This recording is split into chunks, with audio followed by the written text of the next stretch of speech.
Moi, j'ai commencé, donc j'ai fait un BTS gestion et protection de la nature. J'ai travaillé avec les parcs animaliers, donc j'ai animé beaucoup d'ateliers en concernant les animaux, etc. Et en fait, quand il y a eu le Covid, tous les parcs animaliers ont fermé. Quand je suis allée à Paris en recyclerie, donc à la grande recyclerie de Pantin, j'ai trouvé des tonnes de chutes. Aujourd'hui, je me rends à Romans-sur-Isère pour interviewer Margot Morel, la créatrice de Graines de couleur et des bijoux Janoé. Nous allons voir tout au long de cette interview comment Margot a su s'adapter aux différentes situations qui se sont proposées à elle tout au long de son parcours entrepreneurial.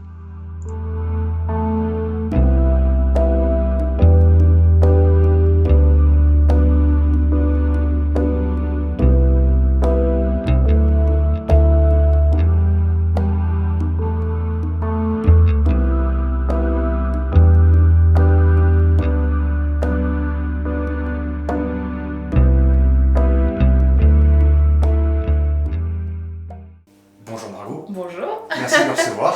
avec grand plaisir.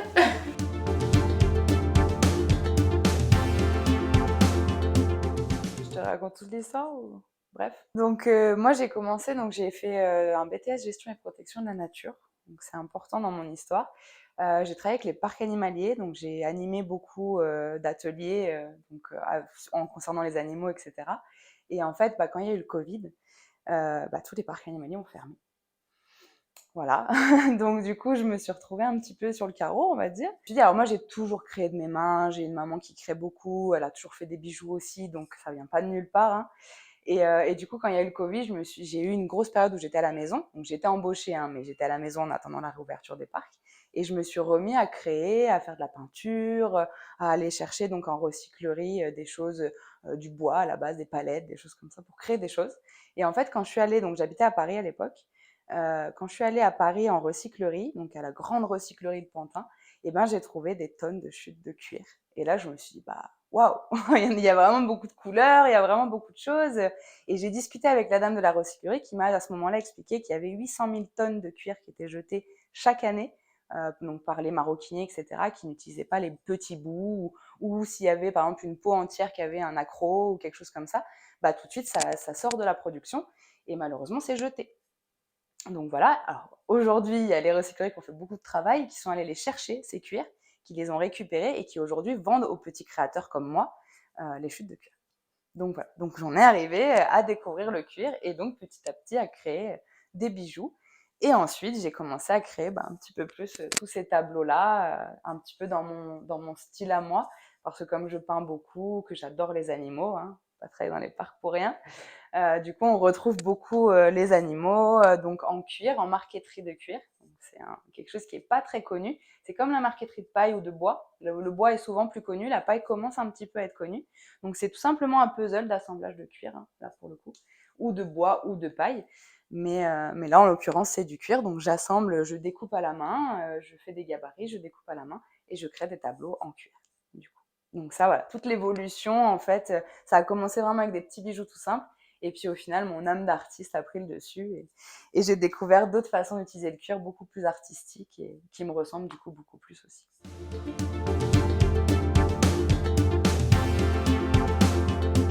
Donc moi, quand je me suis lancée, j'étais dans mon salon, hein. Donc déjà, première difficulté aussi, c'est d'avoir assez de place pour, sans non plus arriver avec tous mes cuirs dans le salon. Enfin, j'ai un copain, hein, donc je suis pas toute seule à la maison. Donc forcément, il faut quand même que je range mes petites choses dans mon coin. Et donc au tout début, ça a été ça un peu la difficulté. Ça a été de vraiment se trouver son propre espace pour pouvoir travailler. Et ensuite, la grosse difficulté, moi, j'ai eue, c'est que j'utilise de l'argent 925 recyclé. Donc ça, c'est pareil, c'est au niveau de mes valeurs, parce que je voulais vraiment avoir des bijoux qui étaient 100% recyclés et 100% recyclables, puisque l'argent, dans le refond, on recrée des bijoux avec, il n'y a pas de souci. Et surtout, des matériaux qui étaient le plus proches possible. Donc du coup, Italie, l'argent italien, pas de souci. Donc je suis partie là-dessus. Et le problème, c'est qu'on ne le sait pas forcément, mais l'argent, c'est comme l'or. Il y a énormément de contraintes.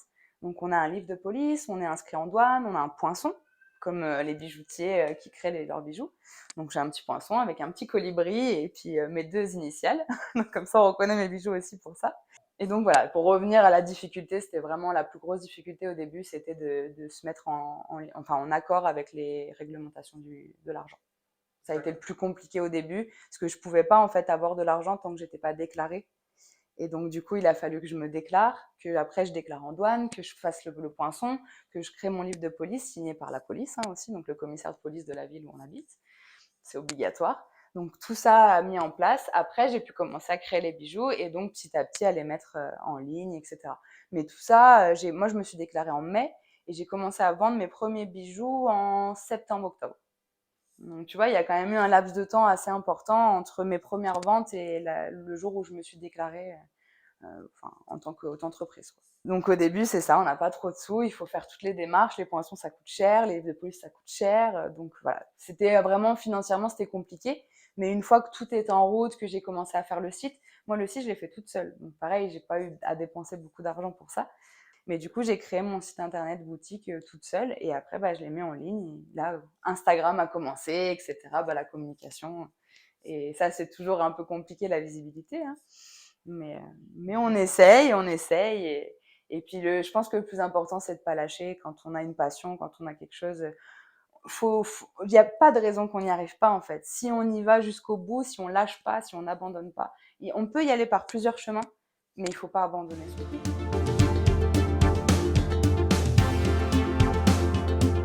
Voilà, donc beaucoup de communication. La boutique, depuis que j'ai la boutique, c'est vrai que je vois beaucoup plus les gens en direct, donc c'est plus sympa aussi de pouvoir échanger sur mon travail, leur montrer aussi. C'est vrai qu'avec les ateliers comme on a fait aujourd'hui, c'est chouette parce que ça leur permet de vraiment mettre un pied dans mon travail à moi. Et du coup, moi, ça me permet de leur partager. Je suis quand même animatrice de métier, donc j'aime ça.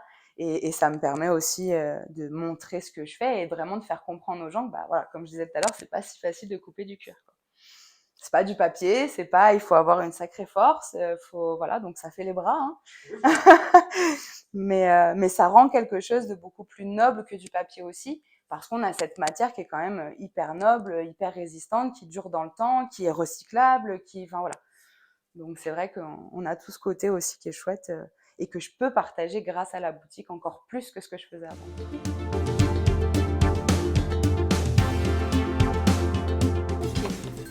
Donc là, tu vois, tchac, vas-y, prends ton cutter, donc t'appuies fort sur la règle.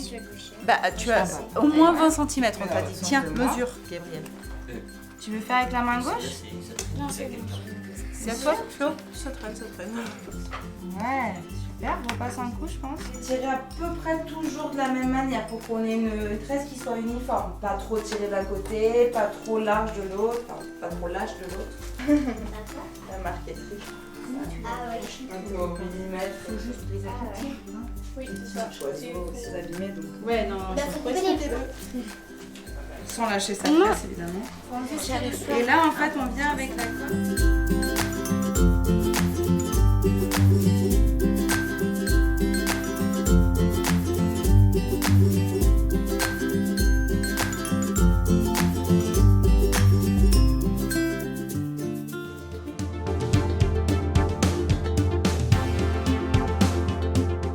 Oui, parce que je fais aussi de l'aquarelle. D'ailleurs, dans mes tableaux en cuir, il y a aussi de l'aquarelle.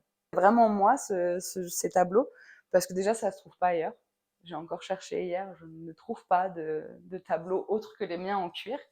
Donc, c'est quelque chose qui est assez rare.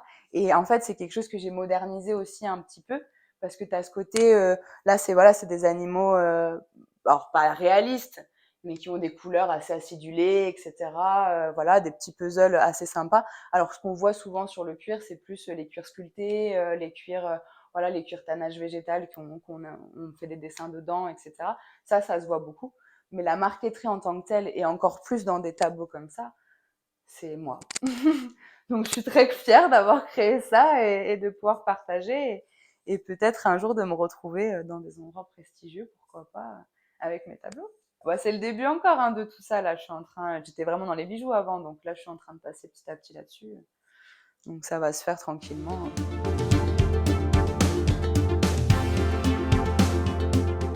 Si on se lance dans une activité créative comme ça, il faut qu'on ait la passion. Sinon, ça ne marchera pas.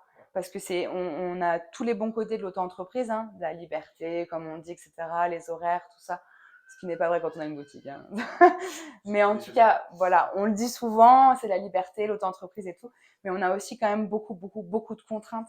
Et il faut en être conscient. Et donc, le fait d'avoir cette passion qui est plus forte que tout, le fun en fait de notre métier, il faut le garder. Parce que si on perd ce côté-là, bah après, finalement, à quoi ça sert de ne pas être salarié, d'avoir son salaire qui tombe tous les mois et de ne pas s'embêter avec tous les problèmes qu'il y a autour. Et c'est vrai que voilà, cette passion, ce côté où on a envie de faire que ça et on a envie de le partager, bah c'est ça qui fait que les gens vont s'intéresser, vont avoir envie de découvrir, envie d'acheter, etc. Et ça prend du temps. Donc c'est pas parce que tout de suite on vend pas que c'est pas intéressant ce qu'on fait. Et ça, moi, j'ai eu du mal à le comprendre. Hein. Et en fait, plus je parle avec les gens, plus je me rends compte que bah c'est pas parce qu'ils achètent pas qu'ils aiment pas ce qu'on fait. C'est juste qu'il y a un certain aussi cheminement, etc. Même dans leur tête à eux. On reste de l'artisanat, on reste quelque chose qui n'est pas accessible à tous non plus. Ça, il faut en être conscient. L'artisanat n'est pas accessible à tous. C'est pas du bas de gamme, c'est au minimum du moyen de gamme, mais normalement, l'artisanat, c'est du haut de gamme. On ne peut pas avoir autre chose, c'est du haut de gamme, c'est des produits qui sont sélectionnés, c'est voilà. Bah, tout à l'heure, tu parlais de Louis Vuitton, ça reste quelque part de l'artisanat de luxe. Exactement. Mais c'est de l'artisanat parce que c'est tout fait main. Donc... C'est tout fait main. Et c'est ce qui fait aujourd'hui la puissance aussi de ces marques de luxe. Oui. C'est qu'ils font tout ici, avec des artisans qui savent faire tout du début à la fin, en fait. On n'a pas beaucoup de travail à la chaîne dans ces usines, on en a. Ça, c'est évident, on en a. Mais souvent, les artisans savent faire plusieurs choses. Mais Louis Vuitton a commencé comme nous. Faut le savoir aussi. on a du mal à imaginer que ces grandes marques, à un moment donné, elles ont été toutes petites. Mais Louis Vuitton a commencé, Louis Vuitton, le vrai Louis Vuitton, celui qui a créé la marque, parce qu'aujourd'hui, c'est plus du tout les Vuitton, hein. Louis Vuitton, il est mort depuis bien longtemps. C'est les Vuitton qui sont encore alors ils sont pas en direction, c'est Bernard Arnault qui est en direction, mais qui chapeaute tout ça, mais les Vuitton sont encore dans l'entreprise. Voilà. Et Louis Vuitton, quand il a commencé, c'était tout simplement un maroquinier. Donc, il a commencé à faire ses sacs, à faire des malles, beaucoup. C'est ça qui l'a fait connaître, les malles, Louis Vuitton. Donc, et petit à petit, en fait, il a eu des demandes de gens importants. Et en fait, petit à petit, il a embauché du monde et petit à petit, il a grandi et il s'est fait reconnaître pour son savoir-faire, son propre savoir-faire à lui. Donc, c'est d'abord sa passion à lui et son savoir-faire à lui qui, après, a créé un empire, en fait. Donc, c'est pour ça que je dis, voilà, il n'a pas abandonné. Peut-être qu'au début, c'était pas facile pour lui. Moi, je n'étais pas là à l'époque, mais ça devait pas être si facile que ça au début aussi.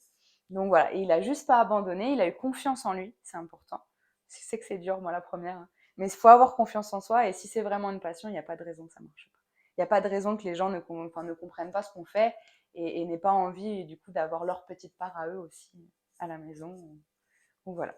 Donc pour moi, le plus gros conseil, c'est ça, c'est se faire confiance, avancer, ne pas abandonner et surtout garder en premier lieu sa passion intacte.